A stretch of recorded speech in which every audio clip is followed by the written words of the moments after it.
les habíamos anunciado, recibimos al senador Álvaro Delgado, estamos a 1 de febrero. ¿Cómo le va? Buenos días. Buenos días, empezando febrero. Exactamente, le iba a decir, estamos a 1 de febrero y ya la discusión... Qué rápido, ya pasó un mes. Sí, yo recién decía casi que se nos termina el año. En cualquier momento se nos va el año.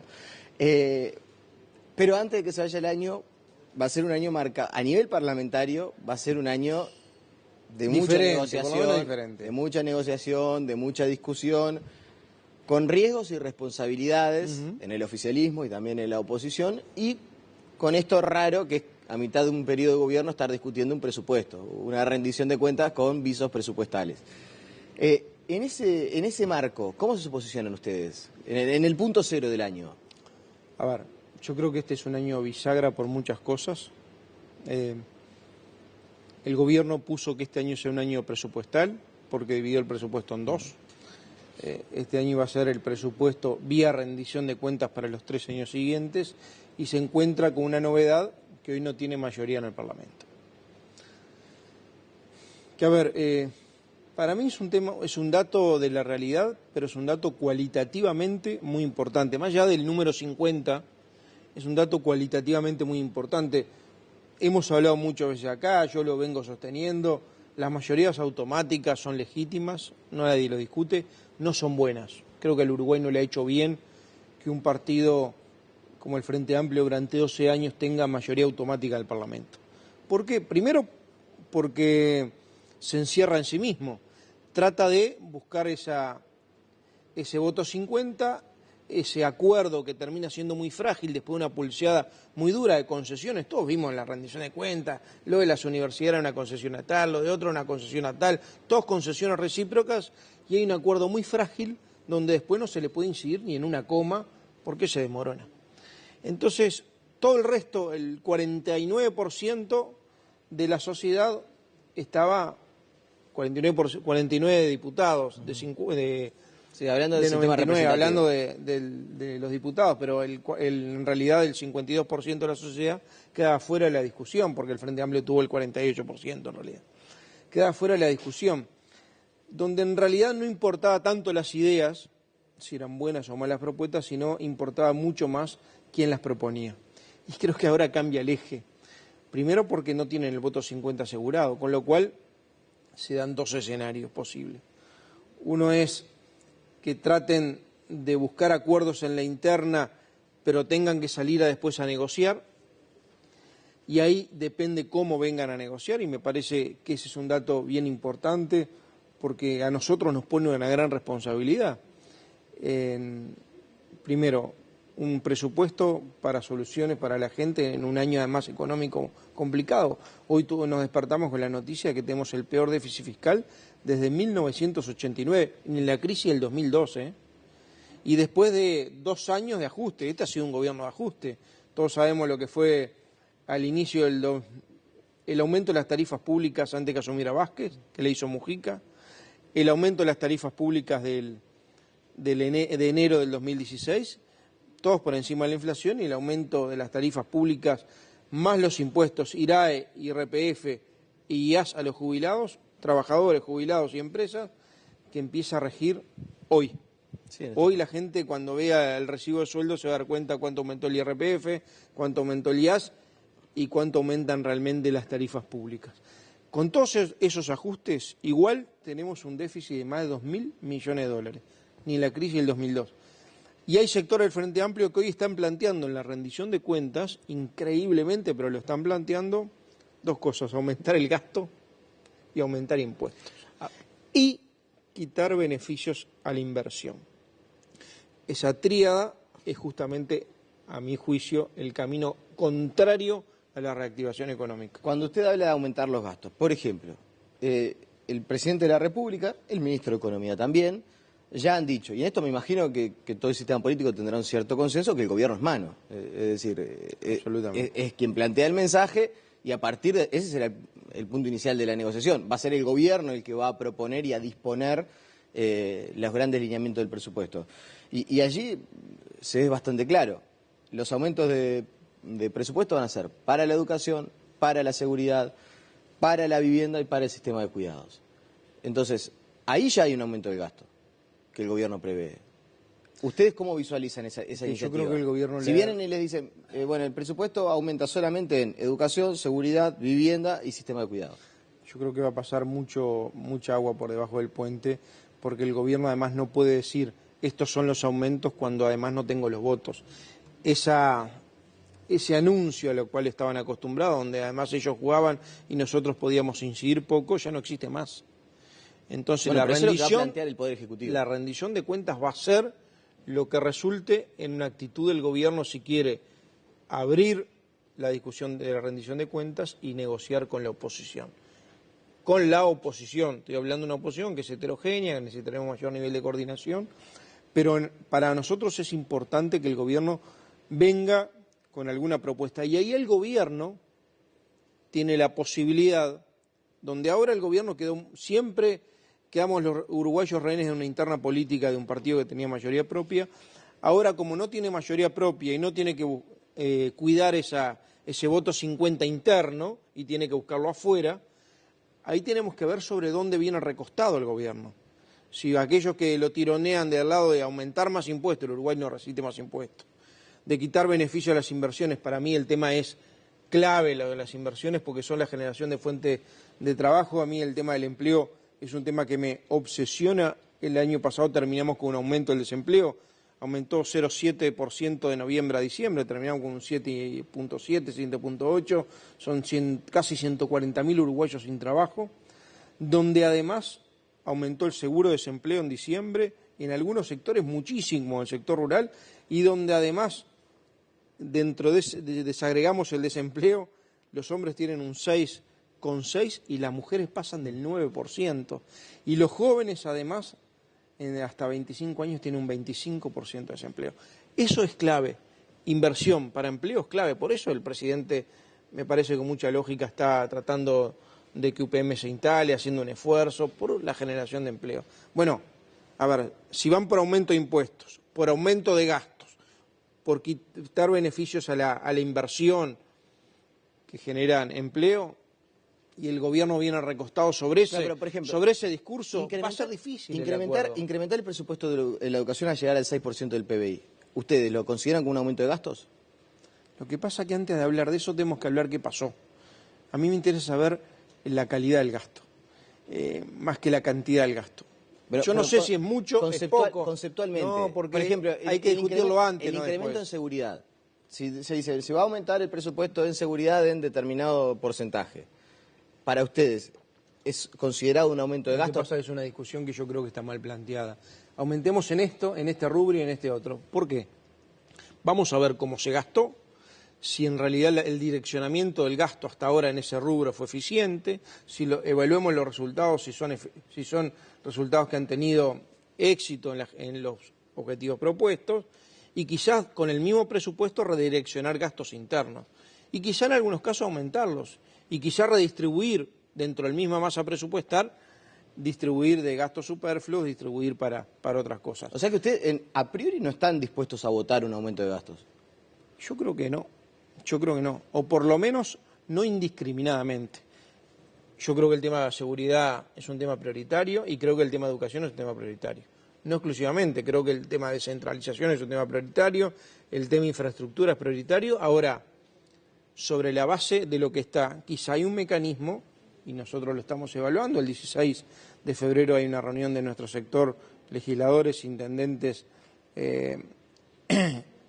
con Luis Lacalle Pou, van a venir también los directores de entes autónomos a dar un informe de cada una de las empresas donde tenemos directores, y estamos proponiendo una agrupación de gobierno del Partido Nacional, esto ampliado a todo el partido para marcar las prioridades presupuestales.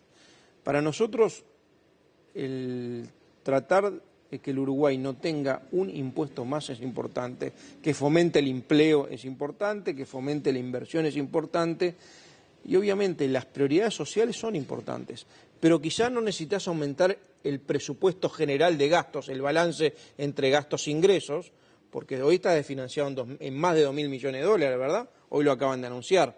Si seguís aumentando el gasto sin hablar sobre la calidad, sobre la eficiencia de cómo se gasta, ¿cuál es la alternativa? O seguir endeudándote o aumentar los impuestos. Ninguna de las dos es buena para el Uruguay.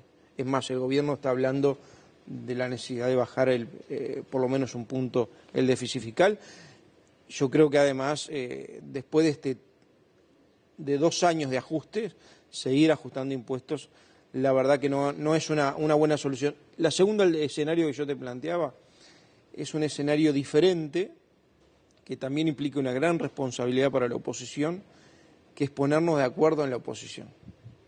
Que es un escenario no va diferente, a ser nada fácil tampoco. Que no es fácil, es un desafío y una gran responsabilidad. En algunos temas de la rendición de cuentas, quizá no salga lo que quiera el gobierno y salga lo que quiera la oposición, si nos ponemos de acuerdo en la Cámara de Diputados, o en algunos proyectos de ley que algunos de los partidos de la oposición quisieran priorizar y que estemos todos de acuerdo en que sea bueno para la ciudadanía.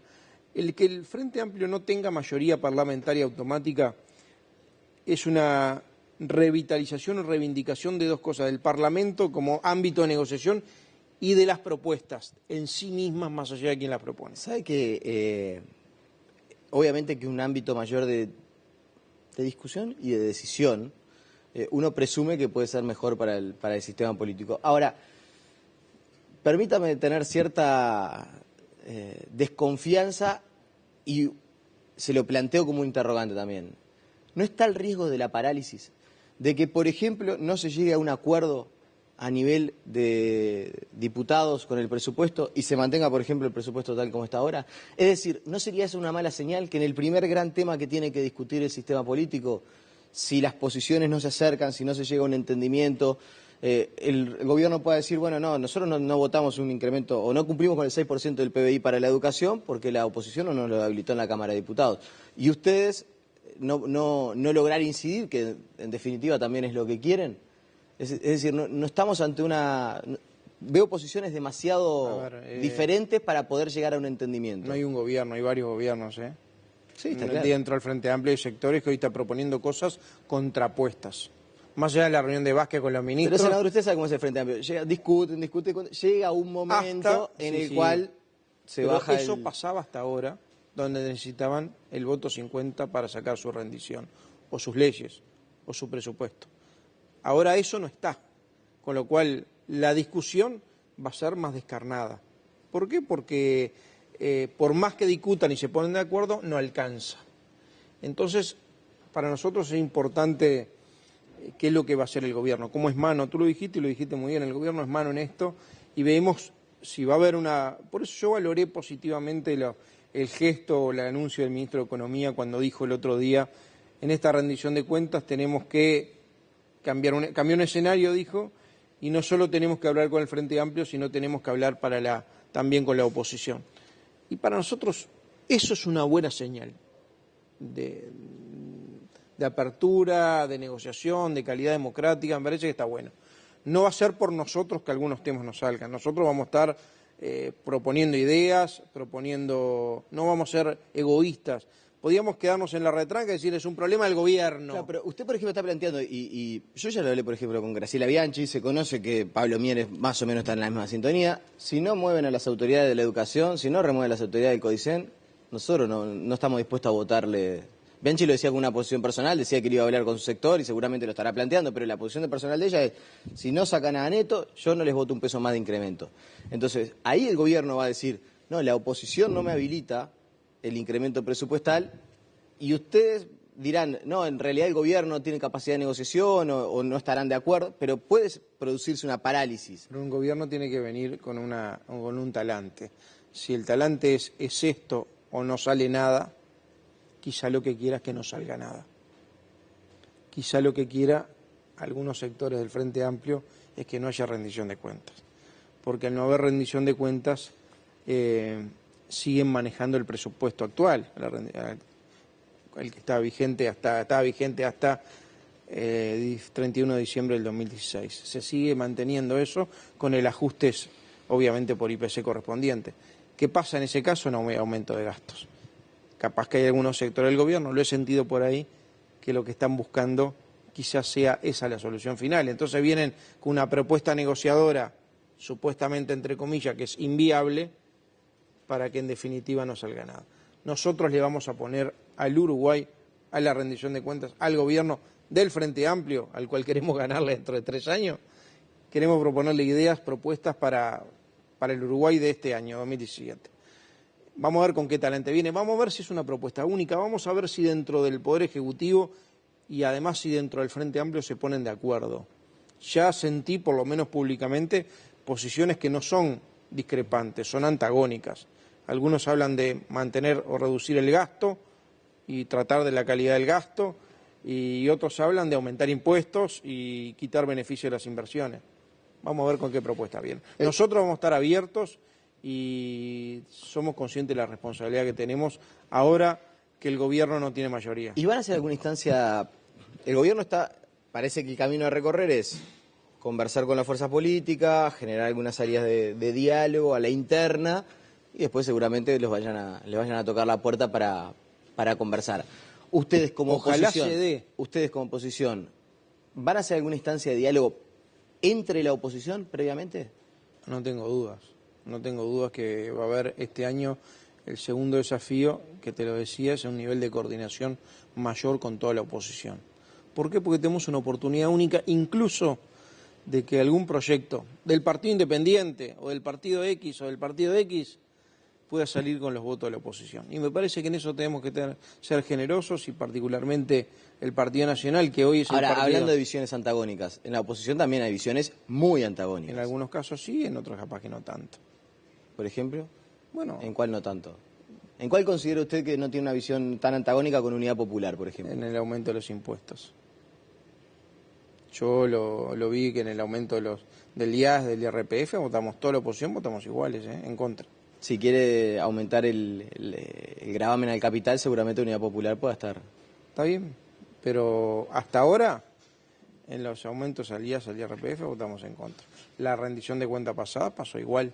En general, la oposición la votó en contra y salió con los votos del Frente Amplio. Por más que votamos muchos artículos, pero en general la votamos en contra porque implicaba una rendición desfinanciada y con aumento de impuestos. A ver, el ajuste fiscal... Sí, pero no se vota en contra por lo mismo, ¿no? Se vota en contra por diferentes razones. Está bien, pero el desafío es más grande. Ahora tenemos la responsabilidad también que quizás algún proyecto que pueda ser bueno, y en eso yo no quiero adelantarlo. Tenemos alguno en carpeta, tenemos alguna idea, pero no quiero adelantarlo porque nuestro sueño o nuestro desafío es que el Partido Independiente o que Unidad Popular o que el Partido Colorado o que el Partido Nacional o que el Partido de la Gente pueda decir, miren, hay un proyecto que me interesa, es bueno, es llevable, lo compartimos, y quizá la oposición nos pongamos de acuerdo y termina saliendo. Bueno, pero entonces, y esto y capaz es una que se dé intención, también como vota el Frente Amplio una vez que están los votos de la oposición. es una intención explícita de convocar a... De mayor nivel de coordinación, que es el desafío que tenemos. Y no una coordinación institucional, es decir, no sé, juntarse los principales líderes y referentes de la oposición. Yo soy medio contrario a esos escenarios de muchas fotos.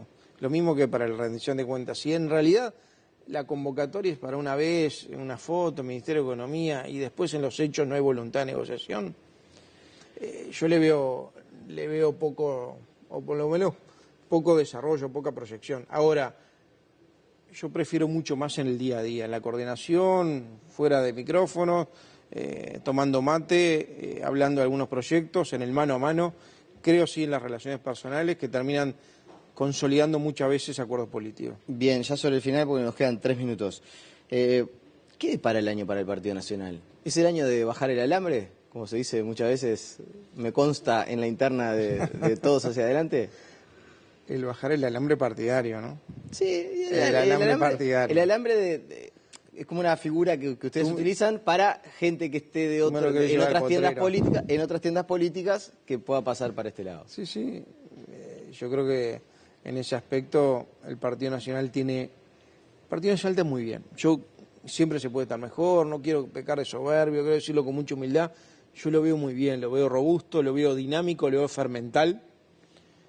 Obviamente terminamos el año con varios indicadores de opinión, dados en varios medios, entre ellos este canal, donde ven al Partido Nacional como la opción más nítida de alternativa al Frente Amplio, y a Luis Lacalle Pou como la acción más nítida de futuro presidente de la República, en el caso que se confirme, faltando muchísimo tiempo, ¿verdad? y en esto tengo que ser muy cauto, porque hay que ser muy cauto y el exitismo es un veneno en esto. Y lo que te da es más responsabilidad para trabajar, nada más que eso. Ahora, el Partido Nacional lo veo muy fermental. El concepto que en La Paloma se dijo, y lo dijo Luis, y lo dijeron varios, de este es un año de paz y movilización, para mí es importante. Paz en el sentido con el concepto de unidad partidaria. A ver, que puedan haber movimientos, que pueda haber todo un ambiente fermental en muchos aspectos, lo miramos con mucho respeto, lo miramos con expectativa, pero hay un límite que no se pasa, que es atentar contra la unidad del partido y contra la paz partidaria. Eso no se pasa. Sobre la base, además, de que nosotros somos respetuosos de los otros movimientos del partido, que son absolutamente necesarios. Ningún partido político gana una elección teniendo un sector que tenga el 80%. Eso es así. Necesitamos diversidad interna, miradas diferentes. Claro, teniendo claro los límites, el alambrado. Ahí sí te hablo de un alambrado, que es la unidad partidaria, la paz partidaria y un objetivo común que sea trabajar todos hacia un mismo rumbo. Y bueno, y entonces, bajar el alambrado con respecto a que otras personas pueden ingresar al Partido Nacional, y sí, se puede dar dando. Los últimos estudios de opinión pública dan que han habido algunos que votaron al Frente Amplio descontentos que han venido al Partido Nacional, y de otras tiendas indecisos que también lo ven con expectativa. Es una oportunidad. Más allá de que obviamente no participan de esa interna, ni mucho menos, me quedo con el concepto ese que a usted no le interesa o no creen positivo un sector de mayoría muy amplia dentro del Partido Nacional. Esto de no queremos ser el 80% del Partido Nacional. Un sector grande y un partido acotado no es bueno. La situación que se vive en Alianza, donde hay movimientos, intendentes que están evaluando, se dice que se quiere generar un movimiento más amplio, pero bueno, en fin, están en un periodo donde se está redefiniendo el rumbo. Me parece positivo, me parece fermental, lo miramos con mucho respeto y con expectativa, pero sobre la base de lo que te dije. Nosotros tenemos claro que el Partido Nacional tiene que desplegar todas sus visiones, todas sus miradas y darle cabida a todo aquel que quiera contribuir. Teniendo en claro paz partidaria y movilización. Álvaro Delgado, le agradecemos su presencia esta mañana. Que pase muy bien, hasta luego. La pausa y seguimos con muchas más noticias.